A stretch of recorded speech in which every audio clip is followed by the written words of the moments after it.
Hi hello வணக்கம், welcome back to another cooking video. இந்த வீடியோவில் நாங்கள் என்ன பார்க்க போகிறோம்னு பார்த்தீங்கன்னா, எப்படி யாழ்ப்பாணத்தோட தேசிய உணவான அரிசி மாப்புட்டு செய்கிறேன்னு தான் பார்க்க போகிறோம். ரொம்பவே ஈஸியாகவும் டேஸ்டியாகவும் ரொம்பவே சாஃப்டாகவும் செய்யலாம். வாங்க எப்படி செய்கிறேன்னு பார்க்கலாம். ஃபஸ்ட்டுக்கு இந்த மாவை குழைக்கிறதுக்கு ஒரு சட்டி எடுத்துக்கொள்ளுங்க. அதுக்குள்ளே நீங்கள் தேவையான அளவு அரிசி மாவை போட்டுக்கொள்ளுங்க.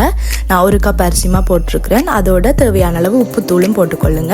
அப்படி நீங்கள் உப்புத்தூளை போட்டு தனியாக போட்டு செய்யாட்டிக்கு நீங்கள் சுடுதண்ணிக்குள்ளேயும் அந்த உப்புத்தூளை போட்டு கரைச்சி போட்டு அதையும் ஊற்றிக்கொள்ளலாம். எல்லாமே ஒன்று தான். உங்களுக்கு எது ஈஸியோ அது மாதிரி செய்து கொள்ளுங்க. இப்போ நல்லா கொதிக்க இருக்கிற சுடுதண்ணியை கொஞ்சம் கொஞ்சமாக விட்டு நாங்கள் வடிவாக மிக்ஸ் பண்ண போகிறோம். இந்த மாவை குழைச்செடுக்க போகிறோம். ஒரே இதாக விட்டுறாதீங்க தண்ணியை. உங்களுக்கு பார்த்து கொஞ்சம் கொஞ்சமாக விட்டிங்கன்னா உங்களுக்கு ஈஸியாக இருக்கும். கடைசியாக நீங்கள் ஒரே இதாக குழைச்சி விட்டீங்கன்னு சொன்னால் நல்லா குழைச்சி போட்டு இப்போ நீங்கள் மாவை ஆட் பண்ணுவீங்களா இருந்துச்சுன்னா என்ன ஆகுமெண்டா அந்த சாஃப்ட் இருக்காது புட்டு அதால் நீங்கள் கொஞ்சம் கொஞ்சமாக போட்டு நல்ல வடிவாக பதமாக குழைச்சி எடுத்துக்கொள்ளுங்க. இதுக்கு தண்ணீர் அளவு சொல்லிடாது. ஏன்னா ஒவ்வொரு அரிசி மாவுக்கும் ஒவ்வொரு அளவில் தண்ணி தேவைப்படும். அதனால் பார்த்து கொஞ்சம் கொஞ்சமாக ஊற்றி குழைச்சி கொள்ளுங்க.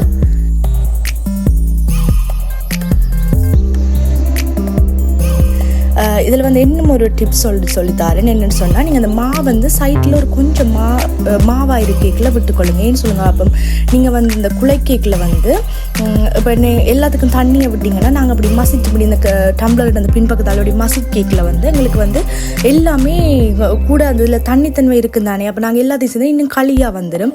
ஸோ சைட்டில் ஒரு கொஞ்சம் இருந்துச்சுன்னா நீங்கள் சேர்த்து குலை கேட்க உங்களுக்கு ஈஸியாக இருக்கும். நான் இதில் ஒன்று சொல்ல மறந்துட்டேன். நான் கையால் குலைக்கிறதுக்கு முதல் ஏன்டா சூடாக இருக்கும் வேண்டிய நான் அந்த டம்ளர் அந்த பின்பக்கத்தால் வடிவமாவை குழைச்சி எடுத்துக்கொள்கிறேன். எங்களுக்கு கையால் குழைக்கக்கூடிய அளவு சூடு ஓகே இருந்துச்சுட்டா, சூடு தாங்கக்கூடிய அளவு வந்துச்சுன்னா நீங்கள் கையால் வடிவாக குழைச்சி எடுத்துக்கொள்ளுங்க. பாருங்கள், இதுதான் பதம். கையால் இப்படி குழைக்க இப்படி சின்னதாக இதாக வரும். பாருங்கள், இப்படி குழைச்சி கொள்ளுங்க. இப்போ இந்த டம்ளரோட இந்த எண்ணெய் நீங்கள் கொத்தி எடுக்கலாம். இந்த கூரா இருக்கிற அந்த விளிம்பு நல்ல கூரா இருக்கிற ஏதாவது ஒரு இதால் கொத்தி எடுத்துக்கொள்ளுங்க. ஊரில் பேணிச்சுண்டு இருக்கும். என்னட்டு அது இல்லாதபடியாக நான் இந்த டம்ளரால் வடிவாக கொத்தி எடுக்கிறேன். நீங்கள் கேட்கலாம், பதம் பிழைச்சிட்டு போல இருக்குது, கொத்தைக்குள்ள உங்களுக்கு ஒட்டுதண்டு. டம்ளரில் ஒட்டுறதுக்கு காரணம் என்னோடய சட்டி சின்னது கூடிட்டுது. அதால் நீங்கள் அப்படி கூடன்னு சொன்னால் நீங்கள் ஒரு சட்டியில் புறம்ப எடுத்து வச்சு போட்டு நீங்கள் கொஞ்சம் கொஞ்சமாக கொத்தி இது செய்யலாம். எனக்கு பழகிட்டுதுக்குள்ள கொத்தி, அதால் நான் அப்படியே கொத்தி காட்டுறேன். எவ்வளோத்துக்கு உங்களால் குட்டியாக கொத்திலுமோ அதுக்கேற்ற மாதிரி கொத்தி எடுத்துக்கொள்ளுங்க. சின்ன புட்டாக கொத்தி எடுத்துக்கொள்ளுங்க. இப்படி கையால் இடைக்கடைக்க உளுத்தி விட்டு நல்ல வடிவாக சின்ன புட்டாக கொத்தி எடுத்துக்கொள்ளுங்க. புட்டு பிடிக்காதாக்கள் யாருமே இருக்க மாட்டீங்க. யாருக்கெல்லாம் புட்டு பிடிக்குமோ எனக்கு கமெண்ட்ஸ் பண்ணுங்கள். யாருக்கு பிடிக்குமெண்டு, அது என்னத்தோடு சாப்பிட பிடிக்குமென்னு கமெண்ட்ஸ் பண்ணிக்கொள்ளுங்க. நான் இன்னும் கொஞ்சம் சின்னதாக கொத்தி எடுக்க போகிறேன்.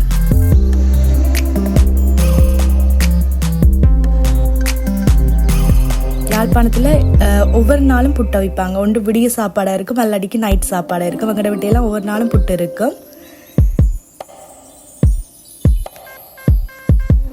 இப்போ பார்த்தீங்கன்னா நல்ல வடிவாக சின்னதாக கொத்தி எடுத்துருக்கிறேன்.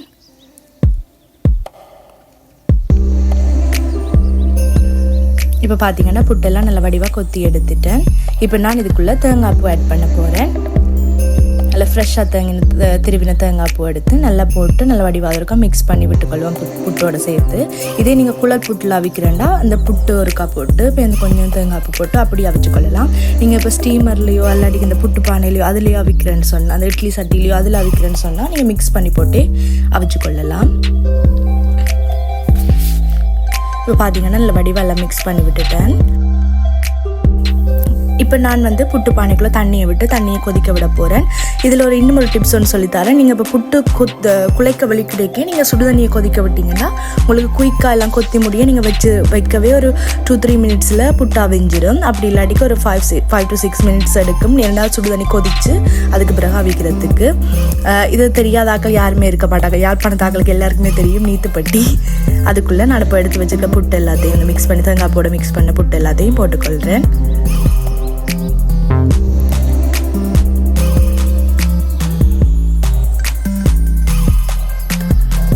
இப்போ இந்த நீத்துப்பட்டிக்குள்ளே புட்டெல்லாம் போட்டாச்சு. இதை நான் இந்த புட்டு பானைக்குள்ளே வச்சுக்கொள்கிறேன். வச்சுட்டு மூடியால் மூடி விட்டுருவோம். நான் உங்களுக்கு வீடியோ காட்டுறதுக்காக தான் ஸ்டெப் பை ஸ்டெப்பாக செய்து காட்டுறேன். நல்லாடிக்கு முதலே நான் தண்ணியை கொதிக்க விட்டுருவேன் புட்டு பானையில் நான் குழைக்க முதலே.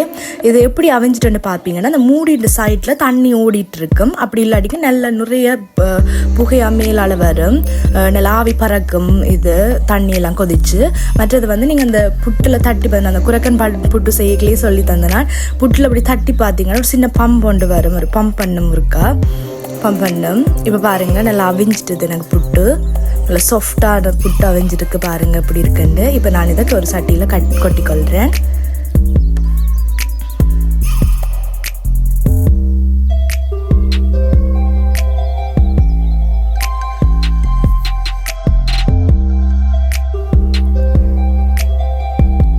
பார்த்தீங்கன்னா யாழ்ப்பாணத்தின் பாரம்பரிய தேசிய உணவான அரிசிமா புட்டு ரெடி ஆகிட்டு. இந்த முறையில் செய்து பார்த்தீங்கன்னா உங்களுக்கும் சூப்பரான டேஸ்டியான புட்டு ரெடி ஆகிடும். இந்த புட்டுக்கு வந்து நாங்கள் மாம்பழத்தோடு சாப்பிடலாம், சில பேர் தேங்காய் சீனி போட்டு சாப்பிடுவாங்க, இல்லாட்டிக்கு ஏதாவது ஒரு கறி, சிக்கன் கறி, நண்டு கறி, கனவா கறி, அதெல்லாம் என்னோட ஸ்பெஷல், எனக்கு ரொம்பவே பிடிக்கும் நண்டு கறி சிக்கன் கறியோடு சாப்பிட்றதுக்கு. உங்களுக்கெல்லாம் என்னென்ன கறியோட எப்படி புட்டு சாப்பிட விருப்பம் எனக்கு கமெண்ட்ஸ் பண்ணுங்கள். இந்த வீடியோ உங்களுக்கு கண்டிப்பாக பிடிச்சிருக்குன்னு நினைக்கிறேன். இந்த வீடியோ உங்களுக்கு பிடிச்சிருந்துச்சுன்னா மறக்காம என்னோட சேனலை சப்ஸ்கிரைப் பண்ணிக்கொள்ளுங்க. அதோட இந்த வீடியோக்கு ஒரு லைக் பண்ணுங்க, கமெண்ட்ஸ் பண்ணுங்க, ஷேர் பண்ணுங்க. இன்னும் ஒரு வீடியோவில் சந்திக்கலாம். தேங்க்யூ ஃபார் வாட்சிங். Bye bye.